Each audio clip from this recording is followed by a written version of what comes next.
Nagkaroon yata yung parang nanuno, ganyan. Nanuno, so Oo, dito sa atin na oo, na-engkanto. dito na, oo. Yun na po yung, doon po nag-umpisa yung Doon ganyan. nag-umpisa yung sakit sa sakit pag-iisip. niya, oo.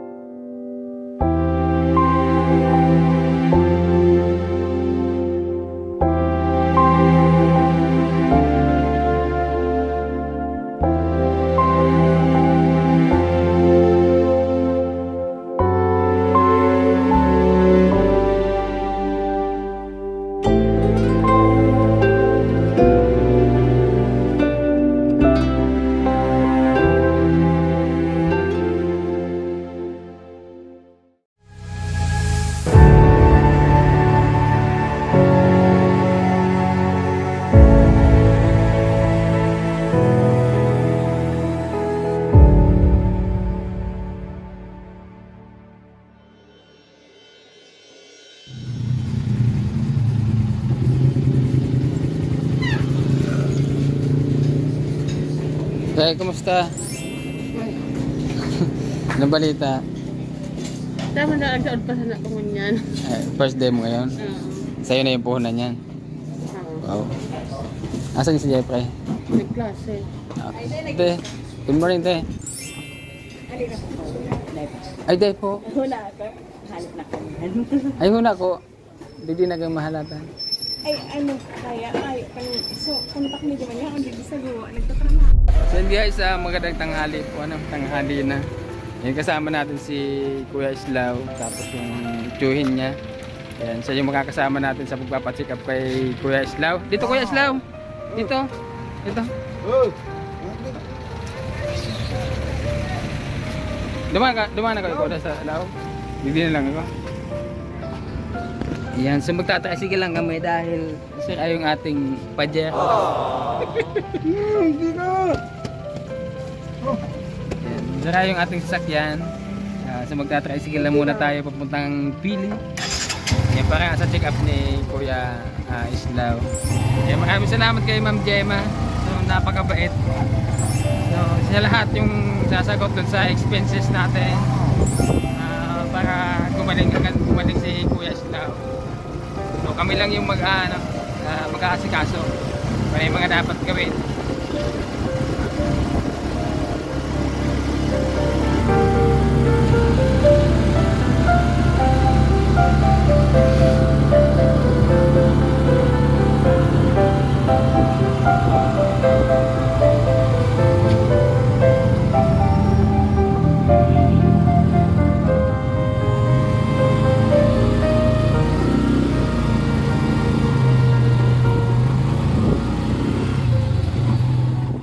Dito na nga kami sa Kandan Pili, kaso nga lang ang daming tao.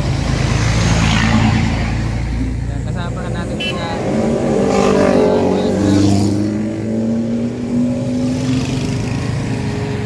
First time niya po itong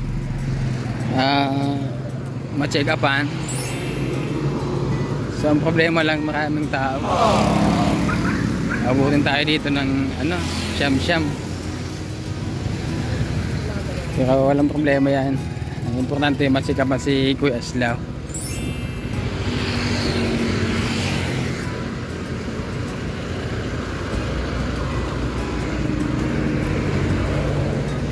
So yun guys, alas 10:30 pa lang. So maghihintay daw kami ng hanggang alas 2.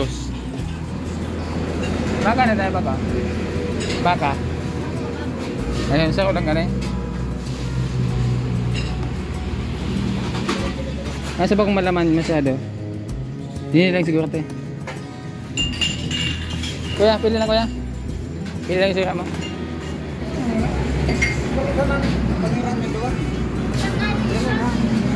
Bangaw na senda? Apat ka. Ha? Ano sabi sa'yo mo? Oh, tapos?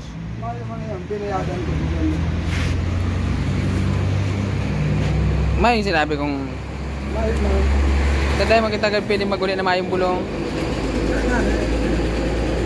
Ano po ko nakalista na kaya yun. Yes, tinanong ko kung anong gagawin dito. So ayan, maghihintay na po pala.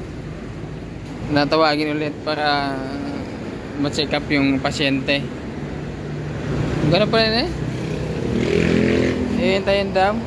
Natawagin para dun sa magiging assessment dun sa pasyente.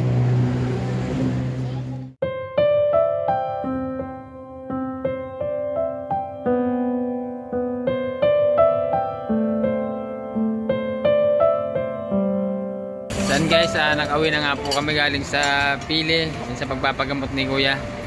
Ayun nga po, na-check up pa na si Kuya Islaw. Yan, salamat kay Kuya Rudy sa yung sumama sa atin doon para masikaso nga si Kuya Islaw. Salamat din kay Ate Gemma dahil sa yung sumagot sa lahat ng expenses. Te, sa ano daw, kailan yung babalik Kuya? October 3. October 3 babalik daw si Kuya Islaw doon para sa pangalawang check-up niya. Tapos yung gamot na lang te, ano, dapat sige.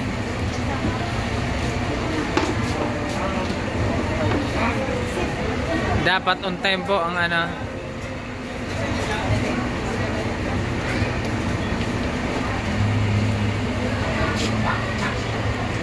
Oh, nagtataram na baga. Kasabag ko tighapot tayo nagsisimbag. Oh. Nagtataram pa lang.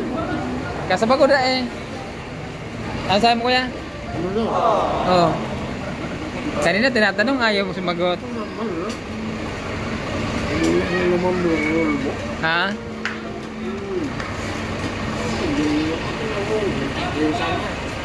May mga apol?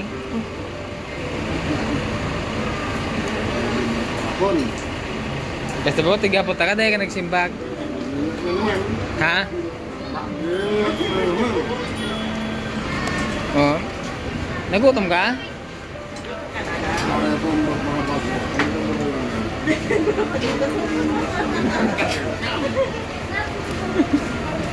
Ano natin kailangan lang on time lagi yung ano, yung painom ng gamot. On time, dapat huwag siyang malilipasan. Sino ba yung mag-aasikaso pala? Sa pag-asa na lang. Oh, sige, kain ka lang Kuya.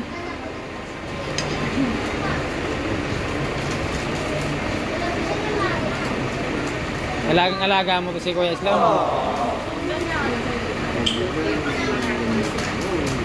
Ayun. Kaya naging patay. Ano nyo? Hindi ka sa bago? Ay.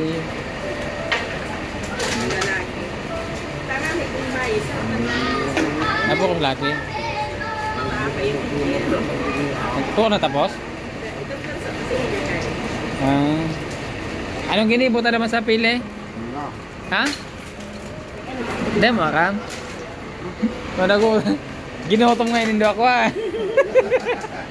Dito kontrol lang kung magkakanta nagsuka duma. Ay, sorry. Nagganyan oh, siguro.